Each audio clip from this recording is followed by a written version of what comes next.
안녕하세요. 권미란의 투자사생활 권미란입니다. 오늘 모신 게스트는 바로 프리즘 투자자문의 홍춘욱 대표님이십니다. 안녕하세요. 네, 안녕하세요. 권앵커님 반갑습니다. 반갑습니다.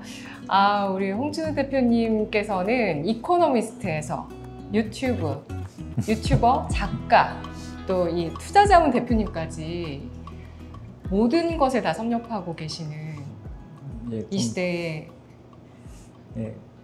50대?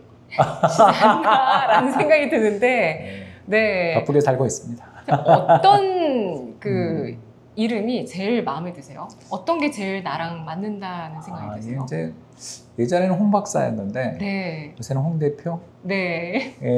이제 좀 뭐랄까 회사 경영을 하니까 예전에는 안 하던 일들을 더 많이 하게 되는 것 같아서 네. 그러니까 저의 시간을 보내는 시간의 정체성 이런 면에서 볼 때 이제 홍 대표인 것 같아요. 네, 와, 야, 너무 좋은데요? 오늘 프리즘 투자자문의 자랑도 좀 이따가 들어보도록 하겠습니다. 늘 궁금했어요. 여기서 어떤 일을 하시는지 구체적으로 네, 어떤 특성이 있는 또 서비스인지 궁금했습니다. 오늘은 먼저 저희 채널의 고정 질문이라고 볼 수 있는 인생을 바꾼 5가지 키워드를 통해서 홍춘욱 대표님한테 더 가까이 다가가 보고 싶습니다. 5가지 뭐가 있을까요? 저는 저를 설명하는 이제 5가지 키워드라고 할 때 이제 제일 먼저 떠오르는 게 독서더라고요. 네. 그러니까 역시. 독서라고 해도 되고 책벌레라고 해도 되고. 언제부터신가요? 기억이 나는 그 순간부터. 그래서 되게 어려서 글을 깨쳤더라고요. 그래서 집에 오는 그 신문을 그렇게 읽고 있었대요. 근데 그때 옛날 신문은 한자가 많잖아요. 네. 그래서 이제 한자 막 궁금해하니까 어릴 때 한자 서당도 보내고 그렇게 하셨다 그러더라고요. 그래서 태어나자마자 생각나는 저의 거의 대부분의 기억은 책이랑 연관된 기억들이 많고 초등학교 이제 그 하교하고 집에 와서 밥 먹고 도서관 가서 책 읽다 오고 이제 그렇게 이제 그렇게 살다 보니까 책을 너무 좋아하게 됐고 도서관을 사랑하는 남자. 가 됐습니다. 아니 워런 버핏도 그렇고 뭐 스티브 잡스도 책벌레였나요? 마이크로소프트의 빌 게이츠 정도. 네, 빌 게이츠. 네, 그 사람이 저랑 같은 INTP입니다. MBTI까지 감사합니다. 네, 그런 거 요즘 되게 궁금하거든요, 제가. 키워드로 INTP를 이야기하려고 그랬어요. 네. 이 INTP가 이제 아재 개그의 달인. 그런가요? 그리고 평온한 얼굴로 뼈를 때리는 사람. 이렇게 보통 이야기를 하는데 이제 저는 책 좋아하다 보니까 이제 이렇게 된 것 같은데 뭐랄까요? 이제 사색이 깊고 상상을 많이 하고 마음속에서 계속 뭔가 스토리를 만들고 그러다가 갑자기 여과지 없이 팍 나가서 분위기를 싸하게 만들기도 하고 이런 성격으로 연애를 어떻게 했는지 저도 잘 모르겠는데요. 너그러운 아내를 만나서 결혼해서 잘 살고 있습니다만 일단 INTP 또 이제 좀 뭐랄까요? 그러니까 냉철한 사색가이자 뼈 때리는 일침하는 그런 그 아재 개그 달인이기도 해가지고요. 직원들하고 밥 먹을 때 혼자 웃고 그러고 있습니다. 제가 INTP 좋아하거든요. 그게 맞는 성격이 있더라고요. 비슷해요. 맞는 분들이 계신데 저희 집은 4명이 다 INTP여가지고 서로 고슴도치처럼 서로 찌르는데 별로 상처도 안 받고 그러고 살고 있어요. 매일매일이 토론의 장일 것 같아요. 되게 그런 걸 많이 하고 또 아빠 공격할 거리 생기면 아들들이 아주 득달같이 덤벼들어서 혼을 내고 저도 깨갱하고 그러고 살고 있죠. 아들 2분 계시죠? 큰아들은 지금 대학생이고 둘째 아들은 중학생인데 요새는 이제 중학생 아들하고 이야기를 제일 많이 하는 것 같아요. 그 2명의 아들도 역시 독서를 좋아할 것 같아요. 첫째는 독서광이고 둘째는 이제 좀 게임에 아직 빠져 있죠. 근데 이제 그러다가 또 형처럼 독서광이 되지 않을까.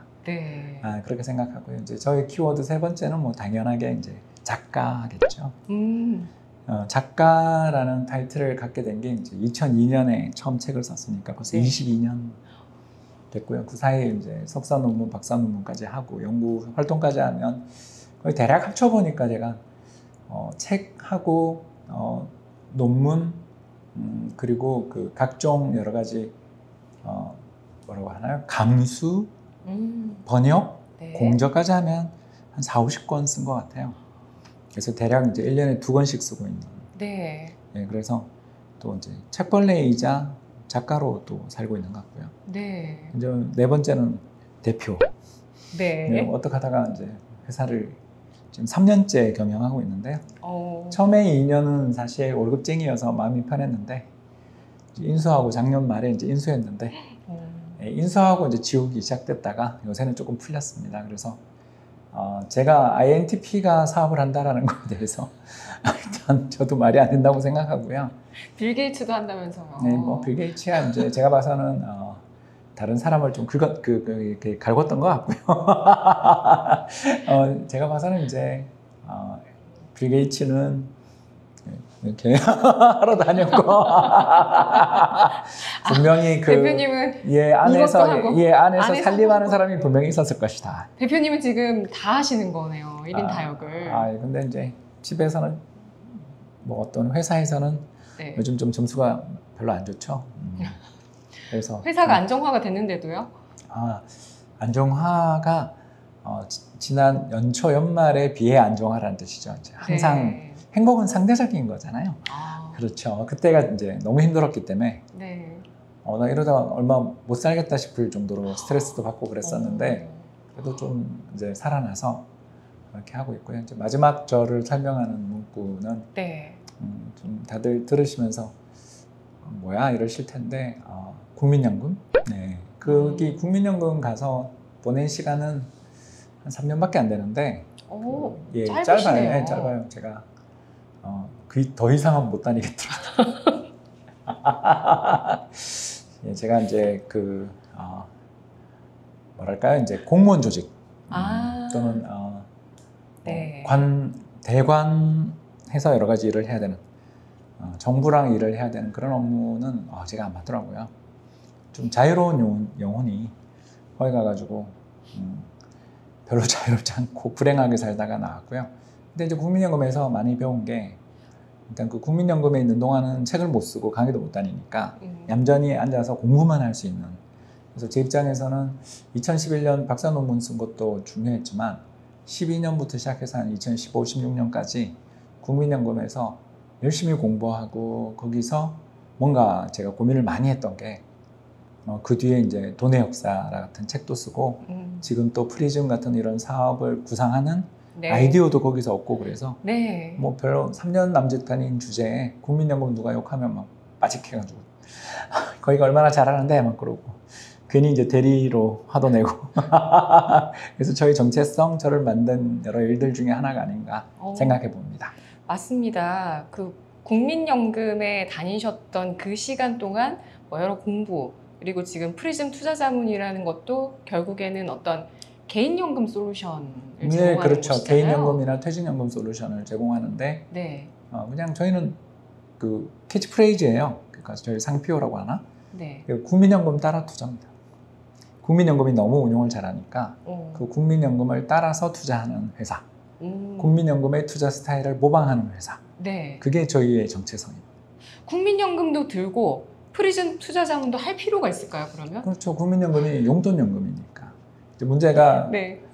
저처럼 1994년 전 입사 날짜를 보니까 94년 1월 1일로 돼 있더라고요. 그 전인 12월에 이제 입사를 했는데 제가 이제 그 경력증명서 이런 걸 떼보니까 94년 1월 1일부터 돼 있는데 그때가 국민연금이 전 국민연금으로 시작된 첫 해였어요. 그래서 만 30년 동안 제가 네. 국민연금을 붓고 있는 거죠. 와, 예, 이거 그렇죠. 뭐죠? 만 30년 동안. 운명인가요? 예, 그렇기 때문에 네. 저는 국민연금이 얼마나 다른 어떤 연금하고도 비교가 안 될 정도로 잘하고 있다는 건 아는데 국민연금의 한 가지 문제가 저는 더 넣고 싶은데 더 넣지를 못하는 의무적으로 얼마밖에 안 되잖아요. 그렇기 때문에 그런 국민연금을 더 붓고 싶은 사람 연평균 연환산 복리수익률 6%의 성과를 꾸준히 30년째 이어가지고 있는 이 국민연금을 어떻게든 개인들이 좀 더 수익을 더 그렇게 운용을 하고 싶으신 분들을 위해서 상품을 만들어야 되겠다 해서 만든 거죠. 네, 그렇군요. 국민연금 이상 가겠다 이런 포부는 국민연금보다 수익을 더 잘 내는 게 목표인데 없으신지. 목표긴 한데 이제 국민연금에 있는 그 수많은 한 300여 명의 그 뛰어난 운영력들 후배들이 너무 잘하고 있는 데다가 정보력도 뛰어나고 그러니까 네. 그걸 잘 따라가서 국민연금에 비해서 이제 저희는 그 매매할 때의 비용이 좀 덜 드니까. 왜냐면 국민연금은 이게 연못의 고래잖아요. 국민연금이 뭐 샀다 그러면 다 알잖아요. 그런 네. 거에 비해서 저희는 아직 이제 겨우 600억 정도 운영하고 있는 회사니까 네. 아직은 저희는 그냥 비용이 굉장히 저렴하게 운영을 할 수 있으니까 장기적으로 비용 면에서 조금 경쟁 우위가 있지 않을까 생각합니다. 비용은 수수료 말씀이신가요? 그런 수수료도 있지만 네. 저희들이 이제 국내에 상장돼 있는 ETF를 사서 국민연금처럼 포트폴리오를 이렇게 복제하는 식으로 운영을 하거든요. 그런데 국민연금 같은 경우는 해외 주식 투자를 한다 그럴 때는 해외 펀드에 돈을 맡길 텐데 그 수수료가 얼마인지 제가 대충 알잖아요. 네. 예, 그런 식으로 또 우리나라에서 위탁 운용을 한다 그러면 또 위탁 운용 수수료와 각종 여러 가지 수수료가 붙는 데 비해서 우리나라에 상장되어 있는 주요 ETF들 같은 경우는 1년 수수료 0.1% 미만인 게 되게 많잖아요. 그리고 저희가 또 제휴하고 있는 신한투자증권 등을 통해 가지고 거기 또 거래 수수료도 없어요. 예, 그런 식으로 이제 저희가 비용 구조를 잘 짜놨거든요. 그러니까 뭐 늘 이긴다고까지 이야기하면 그건 말이 안 되는 거고 네. 비용 구조면이나 몸이 좀 가벼우니까 국민연금을 잘 복제하고 장기적으로 저희가 이길지 않겠나 그렇게 기대하며 만들었습니다. 네. 국민연금 이상의 수익률을 노리시는 분들, 국민연금을 사실 더 붙고 싶은데 더 부을 수 없으신 분들은 이 프리즘 투자자문을 이용해서 더 또 낮은 수수료를 제공한다고 하니까요. 이런 걸 좀 활용해서 노후 대비를 적극적으로 하시면 좋겠네요. 어떤 고객이 저한테 네. 상담을 오셨다가 술도 한잔하고 가셨는데 그 고객이 재밌는 이야기를 하셨어요. 네. 연금저축보험을 오랫동안 가입을 하셨대요. 한 10년 넘게 가입하셨대요. 네. 그래서 이제 금융감독원의 연금 포탈이라는 데가 있거든요. 거기 가서 자기가 인적 정보만 넣으면 이 사람이 가입한 연금의 저 수익률이랑 그게 현황이 다 나오는데 예, 저도요? 네, 다 나옵니다. 그 공인인증서나 뭐 네. 자신을 인증할 수 있는 것만 가지고 가면 네. 다 나옵니다. 근데 이제 거기서 수익을 보고서 좀 충격을 받으시고 연금저축보험을 연금저축펀드로 이관하셨어요. 그게 가능하거든요. 저희들이 연금저축펀드를 운영해드리거든요. 자문해드리는데 그분이 이제 그날 왜 저한테 술을 사셨냐면 10년 동안 보험 부은 것보다 프리즘 가입하고 1개월 만에 번 돈이 더 많다고. 와. 네, 이런 분들이 계실 수도 있잖아요. 정말 기분 좋으시겠는데요? 예, 그리고 또 연금저축보험이 이제 좋은 그걸 선호하시는 분들도 계시겠지만 좀 사업비라는 게 있다 보니까 아주 길게 운용을 해야 어느 정도 성과가 쌓이는 구조잖아요. 그런데 비해서 저희는 그냥 국민연금을 복제해가지고 그냥 그거 따라서 그냥 투자를 하고 있는 중이니까 국민연금이 요새 수익률이 좋다 그러면 저희도 좋거든요. 그냥 아주 단순해요. 그냥 품이 많이 안 들거든요. 그러니까 그런 식으로 운영을 하다 보니까 고객님이 뭐라고 표현해야 될까? 저희한테 돈을 맡기면서 저희한테 수수료를 내셨는데도 저희한테 고마워하시는. 최근에 한 2번 얻어먹었어요. 오. 네, 그만큼 국민연금 잘 되면 저희도 좋습니다. 그렇군요. 그러면 지금 우리나라에서 연금을 운용하는 많은 그런 자산 뭐랄까요? 단체들 보험이나 많은 증권사 등등 국민연금 포함해서 제일 잘하는 곳은 국민연금이다. 국민연금이 판단하시는 압도적이죠. 네. 그 다른 연금, 저도 이제 우리나라에 있는 다른 연금, 공무원 연금이랑 네. 과학기술인 공제 자문위원이거든요. 네, 제가 여러 자리에 이걸 하고 있어요. 일을 하고 있어요. 그래서 네. 거기도 되게 잘하는데 다 타겟이 국민연금이에요. 이거 새롭게 알게 된 사실인데요. 예, 국민연금이 이제 네. 장기 성과가 좋다. 그러니까 당장은 당연히 과학기술인 공제도 더 좋을 때도 있고 공무원 연금이 좋을 때도 있는데 네. 제가 자문하니까. 네. 그러나 장기 성과에서는 아직 국민연금이 탑이거든요. 네, 그런 것들을 좀 국민들이 아셨으면 좋겠습니다.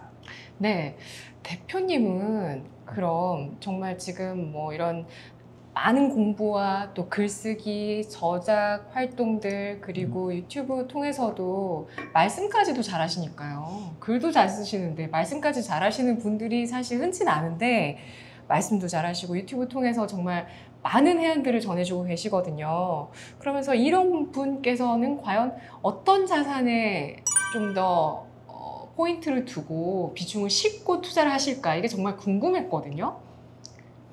몇 대 몇이신가요? 보통 달러를 많이 들고 있는데 제가 제일 많이 들고 계시는 게 달러 자산이에요? 예, 달러는 그때 한 거의 자릿수가 좀 다를 정도로 들고 있었었고요. 네. 그러니까 뭐 10만 불, 20만 불 단위가 아닌. 네. 예, 그 정도로 들고 있다가 이제 2022년에 그 레고랜드 사태가 터져서 네.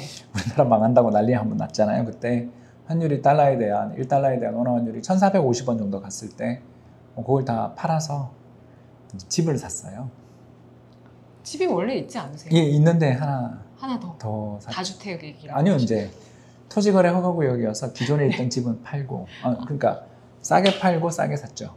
그러니까 갈아탄 거죠. 갈아타기를 하셨군요. 예, 그래서 네. 이제 똘똘한 한 채로 예, 갈아타는 과정에서 이제 부동산 비중이 이제 전체 제가 가지고 있는 자산의 한 60% 정도까지 네. 올라왔고요. 이제 네. 나머지 40%가 이제 저는 그 또 경영을 하는 기업인이잖아요. 그래서 지분이 좀 있고요. 또 네. 그렇잖아요. 주식 지분, 그러니까 비유통 주식이죠. 음. 상장 주식이 아닌 비상장 주식이죠. 제가 회사를 경영하고 있으니까 네. 예, 그런 주식으로 갖고 있는 게 또 자산의 한 나머지 40% 중에 한 20% 정도 되고 나머지 20%를 이제 다양하게 분산 투자하는데 그 달러 자산 비중이 거기서는 꽤 많죠. 그럼 기존에는 달러 자산이 한 거의 60% 이상 갖고 예. 있다가 작년에 이제 집을 크게 키웠죠. 재작년에 크게 키웠죠. 평수도 넓히시고 아니요, 평수는 똑같았는데 갈아타기도 하시고. 이제 96년에 지은 집을 2008년에 지은 집으로 갈아탔다 이제. 네. 예, 그러면서 이제 지하 주차장에서 바로 올라오는 아파트로 이사 가게 돼서 가족들이 좋아했습니다. 네. 거기다가 그 똘똘한 한 채니까 얼마나 네. 또 노른자에다가 예, 등기를 치셨을지. 그때는 뭐 네. 이제 걱정을 좀 했는데 저야 뭐 이 일을 30년 했으니까. 근데 진짜 저 그런 얘기 많이 들었거든요. 그러니까 대표님 책에서도 달러 자산을 이제 갖고 있다가 원화가 이렇게 약세를 보일 때 그 1,400원 돌파했을 때가 역사상 3번째인 거잖아요. 예, 3번입니다. 오, 잘하시네요. 네. 너무 잘하셔서 지금 깜짝 놀랐습니다. 제가 체크를 해놨으니까. 그리고 대표님 책 보고 제가 많이 배워서 아유, 감사합니다. 3번째였을 때 그때 딱 달러를 팔고 원화로 바꿔서 그렇게 할 때 집을 산다 이런 얘기를 들었거든요. 저도. 예, 그때 가능하다고. 근데 그걸 진짜 실행하셨네요. 그때 이제 뭐 2022년 10월이었는데 네. 그때 강원도에서 난리가 났잖아요. 그래서 환율이 막 튀기 시작하고 금리가 막 오르더라고요. 그래서 찬스다.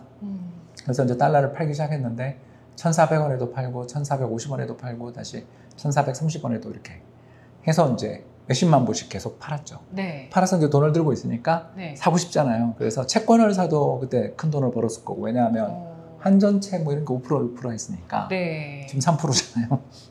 그러니까 뭘 사도 돈을 벌었을 텐데 그때 이제 보니까 집이 고점 서울 아파트 실거래가 기준으로 해서 실거래가 기준으로 한 마이너스 한 20% 가까이 빠지더라고요. 네, 그래서 네. 또 이럴 때 안 사고 언제 사나 싶어서 덜컥 샀는데 토지거래가 허가구역이어가지고 기존에 살던 집을 이제 또 똑같이 팔았죠. 그러니까 네. 30% 디스카운트해서 사는 대신 전에 살던 집도 30% 디스카운트해서 팔고 대신 이제 훨씬 비싼 집을 산 거죠. 네, 네, 그렇게 네, 이제 네. 갈아탔습니다. 갈아타려면 그렇게 해야 되는 거잖아요.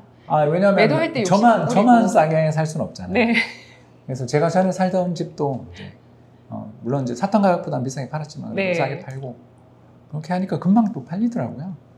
네, 그래서 좀 에피소드를 이야기하자면 이제 제가 등기를 치고 그게 토지거래 허가구역이니까 구청의 승인이 나야 그걸 이제 본계약서를 쓰거든요. 그러니까 그래서 본계약서를 쓰러 딱 갔는데 저를 알아보신 거예요. 상대편 매도인께서 알아보신 거예요. 저희 아내 이름으로 가계약을 했으니까. 네. 그래서 다 써로 나왔는데 거기서 100 배상할까봐 좀 떨었죠. 100 배상이요? 예, 그러니까 계약금을 2배로 물고 이 거래를 취소할까봐. 왜요? 알아보시고. 첫 마디가 그래요. 박사님 지금 집 사야 될 때요. 이렇게 물으시면. 긴장되실 것 같아요. 네, 되게 쩔었어요. 마스크를 쓰고 갔는데도 이름이 하도 특이하니까 바로 알아보시잖아요. 그래서 그분이 박사님 저 박사님한테 이 집 팔았는데 이거 팔고 뭐 살까요? 이렇게 물으셨어요. 그래서 어디 찍어드렸죠. 또 같이 부동산으로? 아니 근데 그분이 다른 자산으로? 약간 더 싼 집으로 이제 지금 좀 사업에 어려움 때문에 파신 거잖아요. 그러니까 좀 더 싼 데로 이제 이사를 가셔야 되는데 이 중에서는 어디가 그쵸. 좋아요라고 저한테 그쵸, 물으시는 그쵸. 거예요. 그래서 네. 가르쳐드렸던 기억이 바로 사셨는지는 저도 모르죠. 예, 그래서 굉장히 그런 네. 에피소드가 있었습니다. 매도인께서 만약에 이 영상을 보시면 3만 사셨을 거예요. 워낙 잘- 근데 저보다 훨씬 부자세요. 지금 저희가 걱정할 필요는 없는 지금 저기 어디 우리나라에서 제일 알짜자리 재건축 빌딩을 갖고 계시는 재개발 빌딩을 갖고 계시는 분이에요. 네. 근데 이제 잠깐 자금 사정이 꼬인 거죠. 그럼 어쩔 수가 없잖아요. 네. 예, 그게 이제 그때 금리가 너무 많이 오르고 사업이라는 게 그렇지 않습니까? 그래서 때문에 잠깐 파신다 그러더라고요. 그래서 너무 감사했죠 저는. 어느 지역으로 혹시 응? 어느 지역으로 가르쳐 주셨는지? 어느 지역을 가르쳐줬냐고요? 예, 마포 가르쳐드렸죠. 마포. 역시. 예, 그때 네. 마포가 패닉이 좀 나고 있었어요. 네, 2022년 연말에 마포 패닉? 네. 네. 마포가 그때 패닉이 나고 있어서 또 그분이 갖고 계신 물건이 또 강북에 알짜 그 재개발 물건을 갖고 계시니까 갖기도 편하잖아요. 그쵸. 예, 그래서 내가 그때 뭐 말씀드렸는데 사셨는지는 저도 모르죠 그거. 역시. 네, 마포는 정말 많이 선호하시더라고요. 네, 그때 정말 젊은 근데 좀 분들. 무섭게 빠졌어요. 정말 무서웠어요 그때. 그쵸. 많이 빠지는 지역, 아까 지금 20% 말씀하셨지만 많이 빠지는 지역은 당시에 한 30-40%. 저도 한 30% 빠지는 그런 걸 보고서 네. 무섭더라고요. 그리고 네. 실제로 사고서 한 2달은 힘들었어요. 어. 실거래가가 제가 산 것보다 더 빠지니까. 근데 그럴 때 그 전에 사길 잘하셨죠. 저점을 잡길. 저점을 어떻게 잡아요? 그쵸. 네. 저는 11월에 샀고 그 다음 해 2월이 바닥이었으니까 3달 동안 힘들었죠. 11월. 저도 제 첫 집을 2월에 설 연휴 끝나자마자 2주 후에 계약해서 샀습니다. 잘하셨습니다. 네네. 그때 집 산 사람들은 뭐 저기 그 위에 조상님들이 보호하신 거죠. 2월에 어떻게 집을 삽니까 그때? 그 무서운 2월에. 네. 네. 아니 저는 당시 2월이 아니라 다른 연도의 2월. 추울 때 샀다고요? 네, 추울 때. 원래 2월이 여러분 이사철입니다. 잘못 알고 계신 거예요. 가을 이사철은 아니고. 예, 가을에 이제 보러 다녀서 겨울에 이사를 하는 거죠. 예. 그게 좋은 것 같아요. 네. 겨울에 이사하는 게.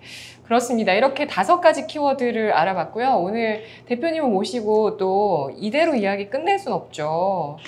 코리아 디스카운트에 대해서 좀 얘기를 해보도록 하겠습니다. 근데 이 얘기를 정말 많이 해주셨어요. 여기저기서 또 방송 많이 해주셨는데 그동안 좀 변화가 있었거든요.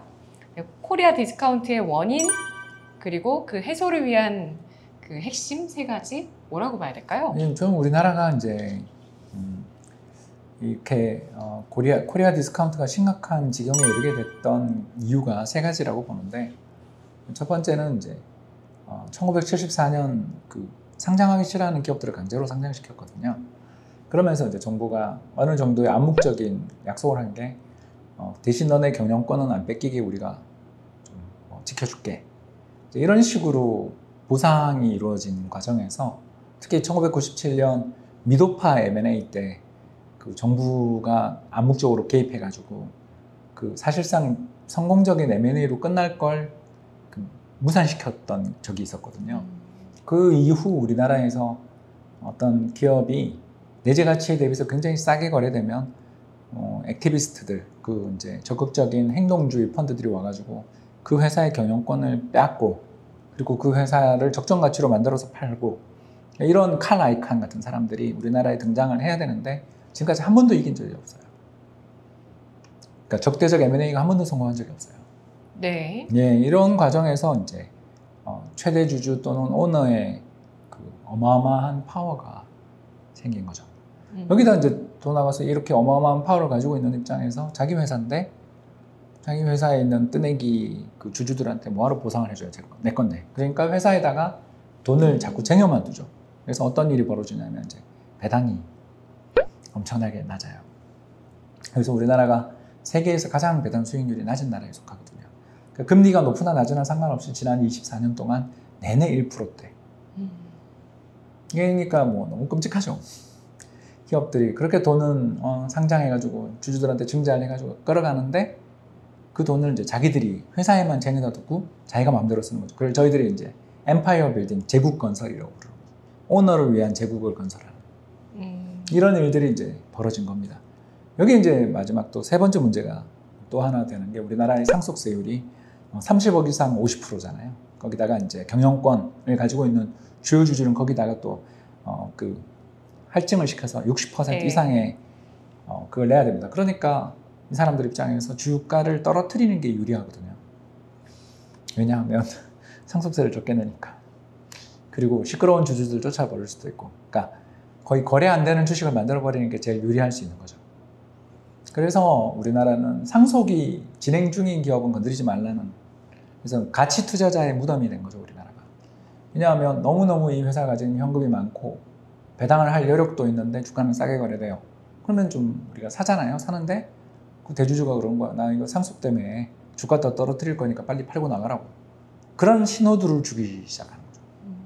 괴롭죠. 이제 그런 기업들을 너무나 많이 봐서 저는 좀 뭐 국민연금 출신이기도 하고 그 전에는 또 한화자산운용이랑 신한자산운용에서 투자전략 팀장을 했거든요. 네. 그래서 운영 경험이 있다 보니까 그런 기업들을 너무 많이 봤단 말이에요. 이 세 가지가 다 얽혀가지고 결국 적대적 M&A도 안 되고 주주에 대해서 보상도 안 해주고 그러면서 주가를 또 낮게 유지해서 상속세를 절세하려는 그런 욕구가 이제 합쳐져서 우리나라 주식시장에 이제 극단적인 주식밖에 없죠. 그러니까 뭐냐면 굉장히 꿈을 파는 주식들, PBR이 10배, 20배짜리 회사 아니면 0.1배만 있는 이렇게 이제 저희가 미소 커브라고 부르는 커브가 나오는데요. 네. 이제 뭐냐면 대주주 입장에서 양극단의 PBR이 좋은 거예요. PBR이 0.1배다. 그러면 시가로, 그러니까 자산가치로 볼 때 분명히 내가 10억의 세금을 내야 될 걸 1억이면 되잖아요. 10분의 1이니까. 10분의 1로 자산 가치가 평가되니까. 평가되니까요. 왜냐하면 주가로 네. 다 되잖아요. 네. 그래서 그걸로 해서 좋고 또 주가가 10,000원짜리인데 주당 순자산 가치 10,000원인데 주가가 100만 원이면 자기 집 세금 내고 팔아서 부자가 될 수 있잖아요. 또는 그 전에 보유하던 자사주를 팔아서 기업에게 또 가져가도 되고 또 증자를 해도 주주들이 다 받아주고 그래서 꿈을 파는 주식이 하나 되거나 대주주의 꿈이 되는 주식이 되거나 이게 두 개밖에 없는 그래서 PBR이 평균 1배라는 게 0.1배랑 100배의 평균인 거지 어떤 그 중간에 있는 어중간한 기업들은 투자자들이 관심이 없죠. 이런 나라가 됐죠. 오늘 지수 종가 기준으로 코스피의 PBR이 1.03배 수준이더라고요. 근데 이게 평균을 해서 이 정도지 코스피에 한해서 또 이 정도인 부분도 있고요. 근데 양쪽에 너무 치우쳐 있기 때문에 이 평균치가 큰 의미가 없다. 지금 우리 주식시장 자체가 좀 재기능을 한다기보다는 너무 좀 기형적인 형태로 네, 뭐 그냥 놓여 있다 이렇게 봐야 되겠네요. 그러니까 이제 꿈을 꾸는 주식들, 뭐 신약으로 대박이 날 거야. 아니면 이거 2차 전지 개발해가지고 세계 시장을 제패할 거야. 아니면 HBM 반도체 뭐 이런 걸로 해서 이 시장을 여기가 장악할 거야. 등등 좋은 테마들이 많잖아요. 뭐 원전 테마까지. 어떤 다양한 테마가 있고 그 다양한 테마를 보고 투자자들이 이제 덤벼드는 꿈의 주식들. 그래서 PDR이라고 그러잖아요. 프라이스 투 드림 레이쇼라고. 그 꿈을 파는 주식들이 시장에서 이제 모멘텀 주식으로 네. PBR 100배라도 사는 거고요. 반대편에는 대주주의 꿈이 되는 세금 절세할 수 있어서 자신의 왕국을 건설할 수 있어서 좋은 주식이고 이 양극단밖에 없는 나라이기 때문에 우리나라 시장에 대해서 투자를 하더라도 네. 지수는 올랐는데 나는 왜 이러나 이런 경우가 너무너무 많은 거죠. 작년하고 올해가 정반대인 거죠. 작년은 지수는 못 올랐는데 여름이 얼마나 뜨거웠어요. 근데 반대는 지금은 코스피는 2,800밖에 안 되지만 코스피 200은 지금 곧 역사상 최고치거든요. 그러니까 대형주만 가는 시장이잖아요. 그러니까 이런 식으로 주식시장이 작년은 반대였어요. 코스피 200은 못 오르고 코스피는 잘 가던 코스닥이 잘 가던 시장이었잖아요. 그런 것처럼 시장이 이제 꿈의 주식이 한번 오르다가 또 한번 외국인이 올리는 장이 한번 됐다가 왔다 갔다 하는 거지. 그 사이에 이제 그걸 기가 막히게 타는 사람은 이제 부자가 되는 거고요. 이제 대부분 거꾸로 타죠. 그래서 이제 우리 주식 다시는 투자 안 하겠다. 라고 이제 투자 이민이라고 저희들끼리 부르는데 이제 국적을 바꾼다는 뜻이 아니라 해외로 가서 투자하는 게 더 낫다라는 그런 똑똑한 결론에 도달하신 분이 참 많다. 저는 그게 현명한 결정이라고 생각하거든요. 네. 한국은 투자의 난이도가 너무나 높기 때문에 한국이 그렇게 굳이 제 전체 자산의 대부분을 그렇게 투자할 가치가 없는 나라다. 저는 그렇게 생각합니다. 네. 그러면은 이 부분을 해결하기 위한 핵심 세 가지는 뭐가 있을까요? 네, 첫 번째는 정부가 뭘 해야 되는데 안 할 것 같긴 한데 일단 이야기하자면 상속세부터 빨리 바꿔야죠. 우리나라가 2020년인가 기준으로 해서 전 세계에서 그 조세 수입 대비 상속세 비중이 제일 큰 나라예요. 오, 네. 네, 그렇기 때문에 뭐 우리나라가 상속세가 너무 과해요. 그런데 이제 문제가 뭐냐면 LG그룹이나 삼성그룹이나 SK그룹 같은 우리나라를 대표하는 대기업들의 상속세를 내신 걸 보면 조 단위도 안 되는 경우도 꽤 많죠. 자, 물려받은 회사는 수십조, 수백조짜리 회사인데 상속세를 정작 얼마 냈나를 한번 살펴보면 몇 천억에서 몇 조 정도에 불과해요. 이상하잖아요. 지금 이야기 들어본 거랑 상속세율이 60%, 65%라면서 왜 그거밖에 안 내는데도 오너가 되냐고요. 네. 결국 그 전에 다 한 거잖아요. 다른 방식으로 다 하는 거잖아요. 뭐 CB 발행을 했다는 등 또는 자회사랑 뭐 합병을 시킨다는 등 등등등등 수많은 정책들을 써서 다 빠져나가거든요. 그래서 우리나라 상속세는 잔챙이들을 때려잡는 법이지 큰 물고기는 다 놓치는 그런 이상한 아주 그리고 이 법에 또 30억 이상 세율 50%라는 한도도 DJ 정부인 2000년에 결정된 그 사이에 근데 우리나라 1인당 국민소득이 그때 10,000불이었는데 지금 35,000불이 3배 반 잘 살게 됐는데도 불구하고 세율의 기준선 30억은 그대로. 그러니까 이제 사람들이 부자들은 언제 어떻게 하냐면 법인을 만들거나 이민을 가버리는 투자 이민 가버리면 진짜 뭐 캐나다 국적이다 그러면 거기 상속세 없잖아요. 뭐 싱가포르 간다든가 이런 식으로 다 빠져나가 버리고 이제 국내에 남아 있는 좀 어정쩡한 사람들만 이제 상속세 부탄을 맞고 내가 이렇게 바보야. 내가 이 나라에 이렇게 몇억 몇십억의 세금을 냈는데 나라가 나한테 해준 게 뭐야? 그러면서 분노하다가 이제 또 떠나시고 그런 나라가 되는 거죠. 그래서 상속세를 제발 좀 저는 이게 뭔가 표현이 좀 그렇습니다만 빨리 개정하자 국제 수준으로 그리고 또 제발 그 하단 30억이라도 그냥 1인당 국민소득에 연동되는 식으로 하면 어떠냐. 네. 뭐 1인당 국민소득이 우리나라가 한 4천만 원 되거든요. 그렇지 않습니까? 그 4천만 원에 100배 예를 들어서 뭐 이러면 20%, 그죠? 1000배 이러면 30% 이런 식으로 뭔가 이렇게 소득과 연동되는 식으로 국민연금도 매년 물가 따라 인상되는데 왜 그건 인상이 안 되냐? 그러니까 이런 이야기를 처음 드리고 싶고요. 두 번째가 아까 했던 이야기의 이제 반복인데 적대적 M&A에 정부가 안 끼어들었으면 좋겠다. 가장 대표적인 게 바로 한진칼 M&A에 산업은행 끼어들었던 거 혹시 기억 안 나세요? 근데 이게 끼어드는 게 잘못되는 이유는 뭘까요? 끼어드는 게 잘못됐다고 보시는 이유? 그때 만약에 이제 KCGI와 조현아와 지금 현재 회장님하고 박빙의 승부 중이었는데 갑자기 대한항공이 아시아나항공이랑 합병하는 문제에 산업은행이 도와주겠다면서 그럼 대한항공에 증자를 해주면 되는데 왜 오너 회사인 홀딩 컴퍼니인 한진칼에 증자해줬던 거 혹시 기억나세요? 제3자 배정 증자를 하면서 순식간에 승부가 났거든요. 그러니까 우리나라 정부가 적대적 M&A가 벌어지고 행동주의 펀드가 경영권을 뺏는 것에 대해서 굉장히 예민하게 반응하는 거죠. 오너 편을 들어주고 정부가 그러면서 이제 네. 뭐 정치가들이야 다 재벌 개혁했다 그러지만 제대로 된 걸 본 적 없잖아요 우리가. 그냥 뭐 재벌 회장님들이 저기 호텔 같은 감방에 갔다 오시는 거 말고 다 감방에 갔다 오시면 더 건강해져서 나오시잖아요. 혈색도 좋고. 우리가 다 알잖아요. 우리나라는 유전무죄 무전유죄인데 뭐 별거 아닌 그런 우리가 생각했을 때는 그렇게 힘들어 보이지도 않는 감방 생활을 하고 오시는 걸로 그게 재벌 개혁인가? 그런 건 아무도 안 하더라고요.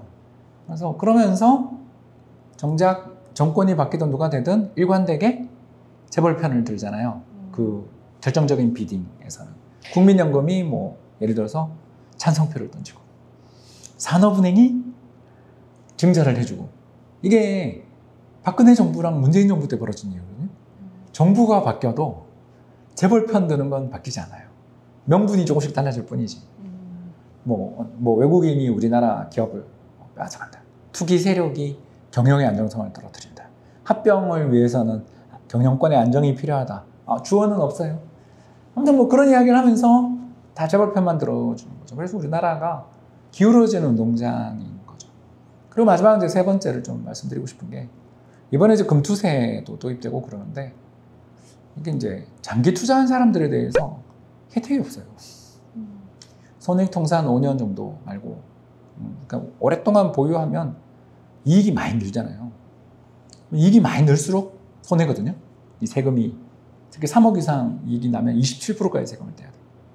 그래서 오랫동안 보유하면 올수록 수익이 커질수록 투자를 잘할수록 세금을 엄청나게 많이 내야 돼요. 그럼 어떻게 되냐면 매년 팔았다 샀다 하는 단타를 유발하는 제도들이 만들어지고 있거든요. 네.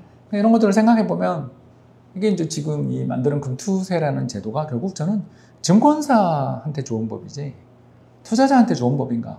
그러니까 매매를 자주 하는 스캘퍼들 있잖아요. 네. 그러니까 이게 그 증권 수수료만 0.15%로 내려가니까 스캘퍼들의 매매를 더 많이 해서 증권사들 수수료는 늘겠지만 그 증권사 수수료 느는 거 말고 투자자들한테 이게 도대체 어떤 이익이 되는가? 그러니까 이익이 되게 하려면 이렇게 우리한테 매매 차익에 대해서 과세를 하려면 상법을 개정해 주든가 아니면 자본 그 여러 가지 각종 이 정부가 개입하는 것들을 갖다가 안 하든가 뭔가 이 시장에서 좀 투명하게 세력들이라도 잘 때려잡든가 아니면 물적 분할 못하게 하든가 등등 뭔가가 있고 난 다음에 세금을 걷는다 그러면 누가 뭐라 그러겠습니까만 시장 자체가 굉장히 불투명한 뭔가 앞에 눈에 안개가 낀 것 같은 그런 시장에서 또 장기간 보유해서 장투해가지고 성공한 성과를 낸 사람들에 대한 공제 이런 것도 하나도 없고 집은 뭐 장기 보유 특별 공제가 있는데 네. 주식은 그런 것도 없고 그러니까 한국에서 주식하면 이제 호구가 되는 그래서 그 단타 매매를 많이 해라 특히 그거 이익이 나면 빨리 팔아서 세금 안 맞도록 해라라는 법을 만들어 놓고 뭐 금융시장의 안정이나 부양이나 이런 걸 이야기할 수가 있는가 그러니까 이게 이 법을 만들게 된 것도 보면 결국은 뭐 금투협부터 시작해서 각종 기관 뭐 여러 가지 그 국회 이런 데서 다 결정한 거잖아요. 근데 그 금투세라는 법을 이렇게 만들어 놓고 거기 보면 주주를 위한 부분은 없단 말이에요. 그러니 기업의 경영이 투명하길 해요. 상속세가 뭐 어떻게 잘 되기나 해요. 적대적 M&A에 대한 문제가 뭐 해요. 세제 혜택이 있기나 해요. 하나도 없는데 주식시장이 잘 되길 바란다. 이건 이제 운에 맡기는. 그냥 뭐 테마가 하나 터져가지고 저기 SMR, 그죠? 소형 원자로 이런 거 수출이 잘 돼가지고 기업들이 잘한 거 그냥 한번 펑 터져서 3,000포인트 가면 뭐하냐 이거죠. 그걸 유지할 수가 없는데. 네. 뭐 그런 이야기죠. 그래서 결론은 제가 이야기했던 이런 여러 가지 일 중에 하나라도 되면 저는 뷰를 바꾸는데 지난 뭐 제가 지금 유튜버 생활한 지 6년이 지나도록 내내 이야기하고 있지만 하나도 안 바뀌는 나라니까 이 나라가 좋아진다라는 기대를 버리고 쿨하게 투자를 하자. 그러니까 한국 시장이 PBR 0.9배, 0.8배가 돼서 되게 싸게 거래될 때 그때 잠깐 투자하고 또 정상 가격이고 뭐 이제 와 우린 간다 이제 뭐 대망의 어떤 뭐 새로운 또 특히 오늘 보니까 어디서 뭐 슈퍼사이클 또 하더라고요. 슈퍼사이클 소리 나오면 팔면 되는 거지. 울트라 슈퍼사이클이었어요. 예, 뭐 울트라까지 나오는지는 모르겠는데요. 아무튼 울트라맨이든 뭐 그런 게 나오면 팔면 되는 거지. 너무 우리 한국 시장에 대해서 그 안달복달할 필요도 없고 애정을 가질 필요가 없는 시장이다. 그냥 투자 자산 중에 하나지. 여기가 잘 돼야 우리가 산다 같은 이런 그 정말 그거는 제가 봤을 때 스톡홀름 신드롬에 불과하다. 인질범이 범죄자에게 마음이 동조화되는 그런 이상한 감정에 불과한 거니까 그런 생각을 갖지 말고 여기도 그냥 하나의 전 세계에 있는 여러 시장 중에 하나인데 좀 질이 떨어지는 시장이니까 여기서는 쌀 때 사고 비싸게 파는 그리고 아주 좋은 투자 전략이 있잖아요. 쌀 때 사서 비싸게 팔면 되는 거지. 뭐 여기를 장기 투자를 하네. 여기가 나라가 잘 돼야 되네. 그런 생각을 왜 하냐 이거죠. 투자에 있어서는 쿨할 필요가 있다. 정말 쌀 때는 그 위기의 순간인데요. 그게 바로 PBR 0.8배 수준 혹은 달러원 환율의 1,400원 돌파하는 아니 시기. 뭐 그런 거보다 이제 9시 뉴스에 제가 나와서 외환위기가 오나요? 라고 예쁜 앵커가 말할 때 우리나라 외환보유고 얼마인데 안 망해요. 그냥 환율 오르면 우리나라 경제가 한 1년 있다 좋아져요. 이런 소리를 방송에 나가서 제가 하고 있으면 그때 사면 됩니다. 그때 달러를 팔고 한국 주식을 사는. 아니면 부동산. 네. 아니, 둘 중에 많이 빠진 거. 네. 예, 둘 중에 많이 빠진 건 사면 됩니다. 네. 진짜. 지금 정신이 없습니다. 진짜 얼얼하고요. 그러니까 이런 식으로 하는 게 어렵거든요. 그러니까 어려우니까 이 회사를 차린 거예요. 프리즘을 차린 거예요. 네. 좀 쉽게 도와드리려고. 그럼 국민연금만 따라해도 평균 이상, 평균이 뭐야?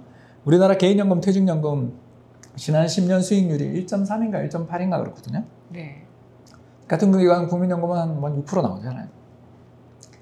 그러니까 국민연금만 해도 황공무지한 나라에서 개인이 주식해서 돈을 버는 건 운이 좋거나 세력이거나 대주주 친구이거나 밖에 없는데 셋 다 아니시면 그냥 분산해서 투자하는 수밖에 없다라는 거죠.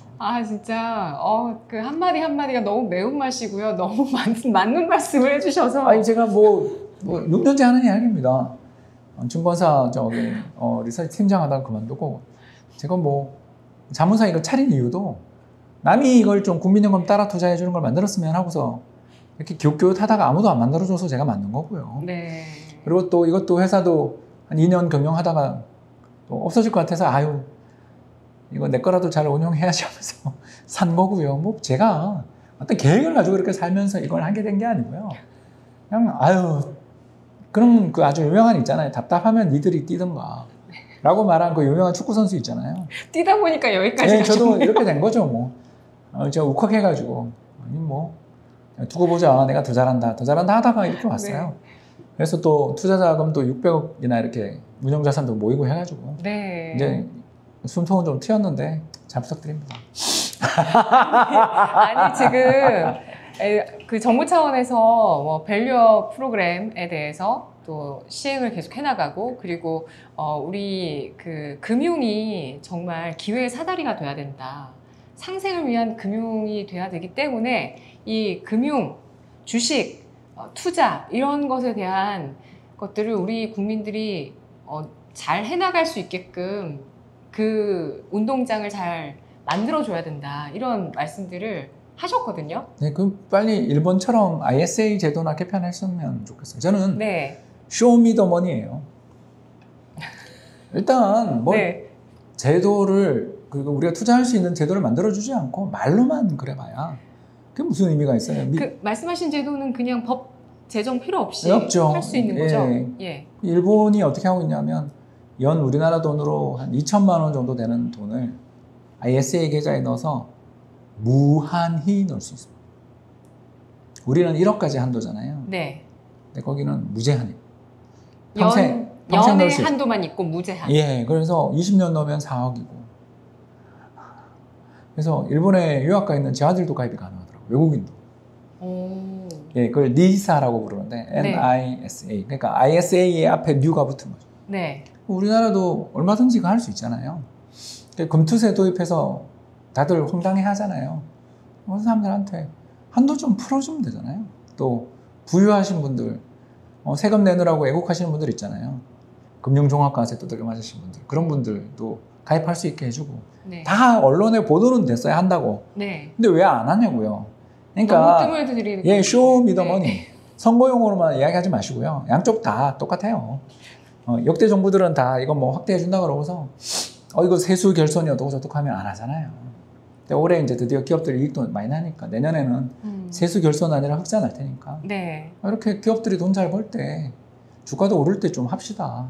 ISA를 좀 확대 개편해서 5년에 1억 이런 거 하지 말고요. 그냥 무제한으로 하고 한 해 넣을 수 있는 돈도 일본보다 2배 써서 한 4천만 원 하고 네. 그리고 금융투자 금융종합과세 냈던 사람들도 좀 뭐 어떻게 조건을 좀 더 다는 건 좋더라도 아무튼 가입할 수 있게 해서 우리나라 주식이나 뭐 ETF나 이런데 자유롭게 투자할 수 있게 그리고 또 이 금투세의 어떤 공포에서 좀 벗어날 수 있게 장기 투자의 기반들을 좀 만들어주면 시장이 좋아지지 않을까. 이건 그렇게 뭐 법 개정 뭐 그런 것도 좀 필요 없잖아요. 제일 쉬운 해결법이네요. 예, 그런데도 안 하더라고요. 아니 근데 왜 그러는 걸까요? 왜 세금 때문에요. 예. 네. 우리나라가 이제 앞으로 인구가 감소한다고 하면 예. 건강보험부터 이제 펑크 나고 한 20년 있다 국민연금 펑크 나잖아요. 이제 그거 앞두고 늙은분들이 얼마나 걱정스럽겠어요. 자기 월급 못 받을 수 있으니까. 그래서 이제 정부 재정의 곳간을 튼튼히 채워넣자. 그래서 작년 올해 우리나라 역사상 제일 강력한 긴축 재정을 펼치고 있잖아요. 네. 예, 뭐 가계부채 문제가 터지던 부동산 PF 문제가 터지던 상관없이 재정 지출을 극한으로 줄이고 있잖아요. 네, 그분들이 바라보는 나라의 미래는 재정이 튼튼한 나라이고요. 제가 바라보는 미래는 야, 그 재정 적자나 이런 문제들을 해결하기 위해서는 경제 성장이 필요해라고 말하는 나라죠. 좀 의견이 다른 것 같습니다. 네. 경제 성장 활력을 위해서는 이런 그 이중과세의 그런 뭐랄까요? 이중과세의 그 어떤 덫에 씌여 있는 상속세라든지 배당 세금 관련해서도 좀 해결이 돼야 되고 그 두 가지일까요? 금투세까지 세 가지? 뭐 네. 네, 거기에 M&A 껴들지 않았으면 좋겠다니까요. 네. 이 M&A에 끼어들지 않아야 그래야 이 오너도 케이스가 제대로 생겨요. 네, 케이스가 오너도 제대로 기업을 경영할 것이고 그리고 기업에 대해서 기업 우선으로 경영하지 않은 오너 같은 경우는 자연스럽게 물러날 수 있을 것이고 퇴출당해야죠. 네. 그 자기 지분 팔고 나가면 되죠. 뭐. 그렇죠. 오너도 지금 경영을 못하니까 네. 주가가 그 모양이잖아요. 예. 그렇지 않습니까? 우리나라에 그런 오너들이 얼마나 많습니까? 특히 부자 3대 못 간다 그러잖아요. 네. 재벌이 지금 3세까지 가는 재벌들이 되게 많은데 물론 제가 존경하는 정의선 부회장처럼 경영 능력이 아주 탁월하신 분도 계세요. 저는 그래서 현대차 주주이기도 한데요. 기아차 주주이기도 하고요. 네. 그런 회사를 좋아해요. 보면 지금 우리나라 경영자 중에서 저는 탑이라고 생각해요. 그래서 장기 투자를 하고 있고 아이들 계좌도 다 현대차가 들어가 있어요. 근데 그런 분만 있는 건 아니잖아요. 그렇지 않습니까? 그러면 경영권을 팔고 나가면 되잖아요. 그 M&A, 적대적 M&A라는 걸 꼭 나쁘게만 볼 문제가 아니잖아요. 경영 능력이 없는 오너가 계속 기업을 경영하면서 사고 계속 친 거 우리가 얼마나 많이 봤습니까? 도대체 저게 뭐 하는 회사인가 싶은 그런 기업들 너무 많이 봤잖아요. 네. 그것부터 좀 해결이 되면 우리가 느끼는 기업의 효율성이 올라가죠. 네. 그리고 그리고 다양한 자원이 잘 배분되죠. 이상한 데 돈이 들어가 있지 않으니까. 네. 그리고 어떤 다양한 부조리한 면이라든지 이런 부분들도 아니 뭐 자연스럽게 정의감까지는 모르겠고요. 자연스럽게 해소될 수 있는 물꼬가 트이는 아니, 계기가 될 수도 있을 것 저보다 같아요. 더 정의로우신 것 같고요. 저는 그렇게 아니고 그냥 한국 주식에서 돈 좀 편하게 벌었으면 좋겠어요. 예, 저는 돈 미세입니다. 너무 좋아요. 솔직하잖아요. 저는 돈 미세를 따릅니다. 네. 항상. 뭐 저는 돈이 제가 관심 없어요라는 사람이 제일 돈에 미쳐 있잖아요. 저는 돈을 좋아해요. 저는 돈 미세를 따릅니다. 네. 자, 이걸 잘하다 보면 또 저희 회사 운영장고가 1조가 된다고 생각해보고 싶어요. 제가 그때 돼서도 월급 40만 원 받고 있지는 않을 거 아니에요. 아니 대표님 꿈을 꾸고 오늘 있어요. 저는 이 정도까지 솔직하게 다 말씀해 주실 줄 제가 몰랐는데. 지금 월급 40만 원 받고 있어요. 근데 저는 그거 알거든요. 저도 제가 잠시나마 대표를 해봐가지고. 회사에서 구조조정하면서 직원들 내보냈는데 저라도 뭔가 부담을 해야 되잖아요. 뭔가 그 경영을 잘못해서 회사가 구조조정하게 됐으니까 네. 책임을 져야죠. 그리고 지분을 사고 증자도 하고 그리고 월급 안 받으려고 그랬더니 또 건강보험료를 이 지역으로 가게 되더라고요. 그래서 얼마 받아야 되냐 그랬더니 한 50만 원 받으시면 되나 그래서 40만 원 받고 있어요. 화이팅! 예, 프리즌 투자자문 화이팅! 저도 월급 제대로 받고 싶어요. 받으셔야죠. 받으실 겁니다. 네. 네. 근데 일단 ISA 계좌부터. 네, 빨리 만들어서 중개형 ISA는 프리즘 자문을 통해서 신한투자증권에서 개설하시면 되겠습니다. 알겠습니다. 자, 근데 그 정부가 IS 계좌는 아직 이제 만지작 하는 것 같아요. 그러니까 재정을 좀 더 이제 탄탄하게 할 수 있을 것인가 이에 대한 어떤 대책들도 좀 더 필요할 거고, 이게 아니면 딴 거 플랜 B는 뭘까, 플랜 C는 뭘까 이런 것도 필요할 거고, 단 또 지금 올해 우리나라가 65세 이상 인구가 20%를 넘어서는 초고령화 사회로 접어들더라고요. 그러면은 고령화 문제를 해결하기 위해서는 또 많은 근로자나 많은 그런 분들이 ISA 계좌 같은 것들을 가입하면서 노후를 직접 대비하면서 네, 이렇게 가야 되는 거잖아요. 그러니까 장기 투자를 하고 노후 대비를 하고 이런 것에 대한 어떤 그 문화가 제대로 만들어져야 정부 차원에서도 고령화에 대한 사회적인 비용을 줄일 수 있는 거잖아요. 그러니까 언젠가는 나올 카드이지 않을까요? 그 빨리 하자고요. 아니, 우리나라 지금 국민연금 재정이 왜 망가지냐 하면 네. 58년 개띠들이 국민연금 타락하기 전에 개혁을 했어야죠. 이미 그분들이 60살부터 이미 연금을 타고 있는데 네. 그분들이 타고 있는 연금을 구조조정한다? 이건 불가능하잖아요. 이미 받기 시작하는 것이에요. 왜냐하면 사람은 자기가 가지고 있던 걸 뺏기는 순간 저항한다고요. 그래서 우리나라 연금개혁이 적어도 최소한 만 5년 전에 했어야 되는 걸 지금까지 안 해놓고 이번에도 또 물 건너갔잖아요. 아직 안 건너가지 않았을까요? 뭐 올해는 튼 것 같은데요. 뭐 네. 모르겠습니다. 내년에 꼭 아무튼 연금 개혁? 뭐 저는 우리나라에서는 연금개혁이라는 건 포기했고요. 우리가 각자 도생을 했으면 좋겠는데 각자 도생 할 수 있게라도 판이라도 좀 깔아달라 이런 이야기죠. 아니 정부가 이번에 결혼하고 출산한 자녀가 있는 사람들한테는 증여를 최대 양가에서 3억까지 할 수 있게끔 그거를 이제 열어줬더라고요. 증여에 대한 한도를. 세금 개정 안 해도 다 되는 것들이잖아요. 네네네. 할 수 있는 게 되게 많아요. 네. 근데도 안 하더라고요. 빨리 좀 우리 선거가 끝났거든요. 코리아 디스카운트 해소를 아니요, 위한 선거가 끝나서 네. 다음 선거가 아직 멀었거든요. 네. 네. 우리 국민 화이팅. 네. 자본이민 긍정적이라고 하셨는데 그러면은 그 아니 이제 보내줘요. 1시간을 했는데 뭘 다 하려 그래. 아니 나 다음 약속 또 있어. 있으시군요. 아이. 저녁을 같이 드시려고 좀 했더니 아니요. 그건 미리 그럼... 이야기를 해야 되는 사람이에요. 제가. 이 미녀의 저녁 식사를 거절하는 사람. 거절하시네요. 예.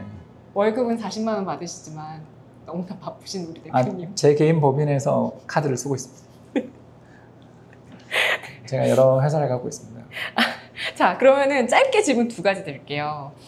자본 이민 현상에 대해서 긍정적으로 보셨는데 지금 자본 이민을 한다라고 생각했을 때 가장 매력적으로 보시는 자산 어떤 쪽이신지. 일본은 이게 거기는 경제의 대바닥을 친 나라거든요. 대략 2020년 코로나 때가 아마 이제 바닥에 거의 끝이었고 거기서부터 이제 올라오고 있는 나라거든요. 왜 그러냐 하면요, 이 나라 이익이 엄청나요. 기업 이익이 1990년 그 최고 전성기 때 이익에 지금 한 4배 정도 납니다. 근데 주가는 그때 레벨이잖아요. 얼마나 싸요.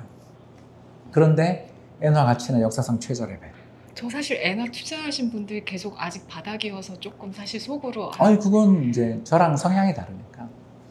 저는 이제 한번 하면 한 5년 보니까요. 아, 네. 그 지난번 집 산 것도 2년 전 집 산 것도 한 5년 지나면 이거 수익 보지 않겠냐. 투자 수익은 충분히 나올 것 같다라고 생각하고 사는 거니까. 물론 뭐 올해 갑자기 부동산이 왜 이러는지는 잘 모르지만 저는 한 5년 보고 투자하기 때문에 너무 좋아 보여요. 마지막 질문으로 올해 국내 기업이 사상 최대치 실적이 예상이 되고 있거든요. 예, 이게 뭐 IT 업황의 턴어라운드 1년 차의 특징이기도 하다 이런 얘기도 하시더라고요. 네, 그래서 저도 그렇게 봅니다. 예, 그리고 외국인이 상반기 사상 최대 규모의 순매수를 기록했습니다. 외국인이 주도하는 장세가 이어지면서 코스피 3,000포인트 돌파 가능할까요? 예, 가능하다. 버티느냐를 제가 가지는 거지. 네. 3,000 아니라 뭐 4,000도 일시적으로는 얼마든지 갈 수 있다. 다만 이제 이 뒤에 이제 이익의 조정이 나올 때 얼마나 기업들이 주가의 조정이 나올 때 얼마나 자사주 매입, 소각, 배당을 해주느냐의 그 하단이 결정되는 거잖아요. 우리는 3,300에서 2,100 가는 거 봤잖아요. 오를 땐 잘 오르지만 빠질 때는 끝이 없거든요. 왜? 배당도 안 주고 자사주 선곡도 안 하고 오히려 이전에 가지고 있었던 자사주를 시장에 다 팔아버리는 나라니까. 한마디로 말해서 오너들이 주가 폭락할 때 주주들한테 테러하는 나라니까. 오를 때는 좋은데 빠질 때도 대비해라. 이런 이야기죠. 네, 알겠습니다. 여러분, 외국인이 지금 주도하는 장이고 사상 최대 실적 예상되고 지수는 좀 더 장밋빛으로 그려봐도 괜찮을 것 같습니다. 오늘 정말 고민과 실행을 함께 하시고 뛰다 보니까 여기까지 오신 우리 앞으로 미래의 노후 대비 연금을 책임져 주실 프리즘 투자자문의 홍춘욱 대표님과 이야기 나눠봤습니다. 대표님 고맙습니다. 감사합니다.